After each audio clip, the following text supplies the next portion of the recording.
Assalamualaikum warahmatullahi wabarakatuh.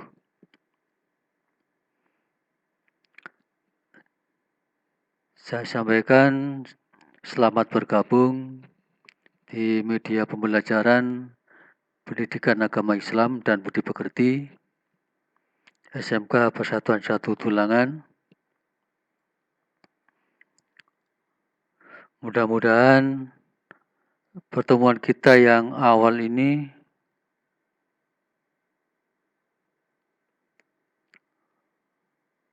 membawa manfaat bagi kita.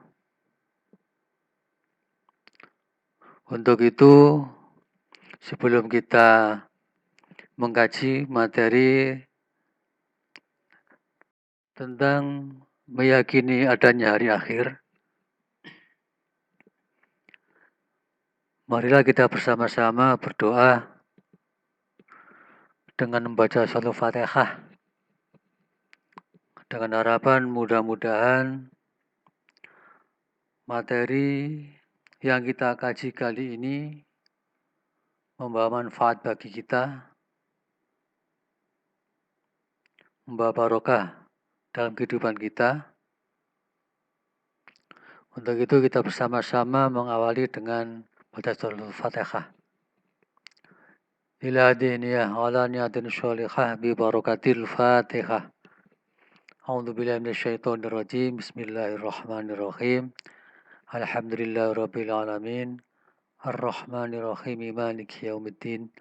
Iyyaka na'budu wa iyyaka nasta'in. Ihdinas siratal mustaqim. Siratal ladzina an'amta 'alaihim ghairil maghdubi 'alaihim waladdallin. Amin. Terima kasih. Sekalian, materi kita pada pertemuan kali ini adalah mengimani pada hari akhir. Kita sebagai umat Islam wajib mengimani adanya rukun iman yang jumlahnya ada 6, dan diantaranya adalah iman kepada hari akhir. Ini merupakan urutan rukun iman yang kelima. Sebelum kita mengkaji lebih jauh, mari kita amati bersama terang gambar yang sudah kita tampilkan di sini, bahwa gambar ini merupakan kejadian gempa bumi. Ini merupakan suatu tanda bahwa dunia sudah akhir, dan juga merupakan suatu kejadian kiamat sughra.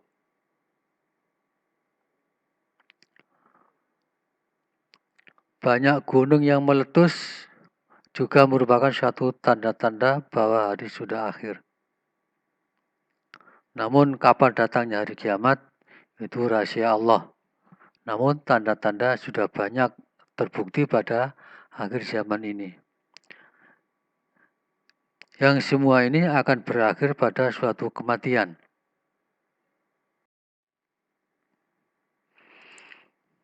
Anak-anak sekalian, dalam materi ini yang pertama kali akan kita pahami adalah tentang makna beriman kepada hari akhir. Hari akhir menurut bahasa artinya hari penghabisan. Ini dijelaskan dalam Al-Quran surat Al-Baqarah ayat 177. Juga disebutkan hari pembalasan yang tertera dalam surat Al-Fatihah ayat 4. Sedangkan menurut istilah, hari kiamat adalah hari mulai hancurnya alam semesta, berikut isinya, dan berakhirnya kehidupan semua makhluk Allah Subhanahu wa Ta'ala. Hari akhir juga disebut hari kiamat, yaitu hari penegakan hukum Allah Subhanahu wa Ta'ala yang seadil-adilnya.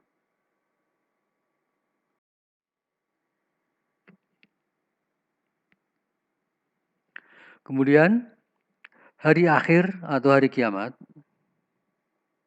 menurut Al-Quran dibagi menjadi dua. Yang pertama adalah kiamat sugro atau kiamat kecil, dan yang kedua adalah kiamat kubro, itu kiamat besar. Kiamat sugro adalah peristiwa datangnya kematian bagi semua makhluk, termasuk manusia, yang bersifat lokal dan individu. Firman Allah Subhanahu wa taala dalam Quran surat Al-Imran ayat 185. A'udzu billahi minasyaitonir rajim. Bismillahirrahmanirrahim. Kullu nafsin dha'iqatul maut fa innama tuwaffawna ujurakum yaumal qiyamah faman zuhziha 'anil nari wa adkhilal jannata faqad faz. Amal hayatud dunya illa mata'ul ghurur. Yang artinya tiap-tiap yang berjiwa akan merasakan mati. Dan sesungguhnya pada hari kiamat sajalah disempurnakan pahalamu. Barang siapa dijauhkan dari neraka dan dimasukkan ke dalam surga, maka sungguh ia telah beruntung. Kehidupan manusia di dunia tidak lain hanyalah kesenangan yang memperdayakan.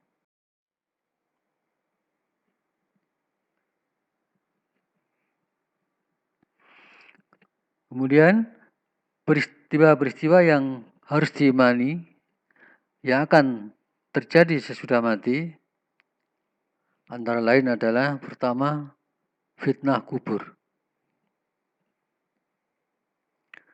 yaitu beragam pertanyaan yang diajukan kepada orang yang meninggal tentang Tuhannya, tentang agamanya, tentang nabinya, tentang keimanannya, dan tentang kiblatnya. Yang kedua, siksa dan nikmat kubur. Siksa kubur diperuntukkan bagi orang yang zalim, orang munafik, orang kafir, dan orang musyrik. Dan nikmat kubur akan diperuntukkan bagi orang yang baik amal ibadahnya di dunia. Jadi setelah terjadinya kematian, manusia akan masuk ke alam barzah atau alam kubur. Yang mana di alam kubur, roh manusia akan mengalami suatu fitnah kubur, kemudian siksa atau nikmat kubur. Oleh karena itu, marilah kita bersama-sama untuk memperbaiki keimanan kita agar nanti saat Yaumul Barzah kita akan mendapatkan nikmat kubur dari Allah Subhanahu wa taala.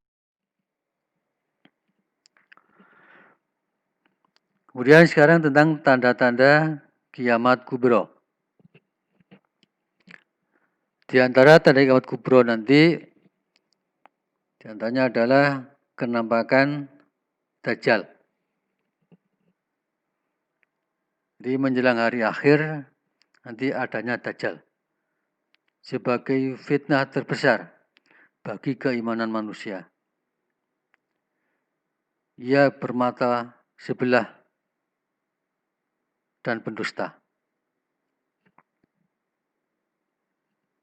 Kemudian tanda yang lain adalah Nabi Isa turun ke bumi.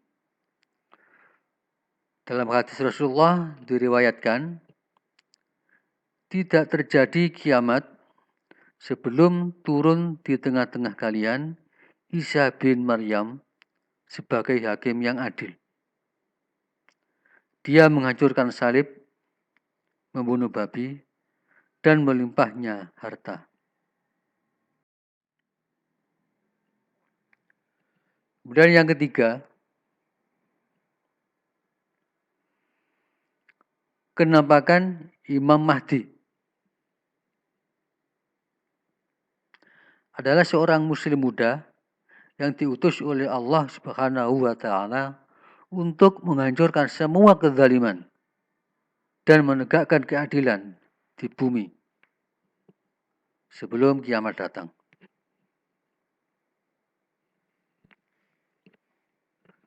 Yang keempat, matahari terbit dari barat. Dalam hadis diriwayatkan, tidak terjadi hari kiamat sebelum matahari terbit dari barat. Jika sudah terjadi dari barat, maka pada hari itu iman seseorang yang sebelumnya tidak beriman, tidak beramal soleh, maka tidaklah bermanfaat lagi keimanan bagi dirinya.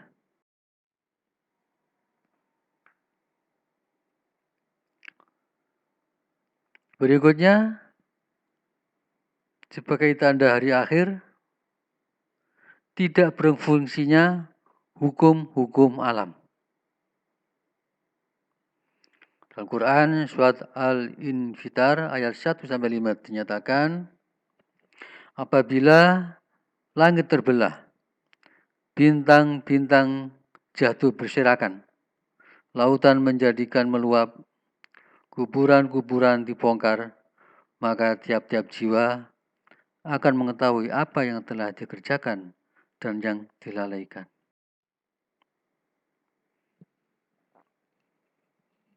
Itu merupakan tanda-tanda tentang kiamat kubro. Dan selanjutnya kita akan mengkaji tentang kiamat kubro atau kiamat besar. Yaitu peristiwa berakhirnya seluruh kehidupan makhluk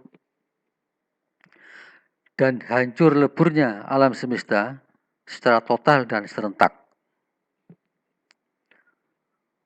Proses terjadinya hari kiamat tersebut dijelaskan oleh Allah dalam banyak ayat, di antaranya dalam Quran surat At-Takwir ayat 1-3.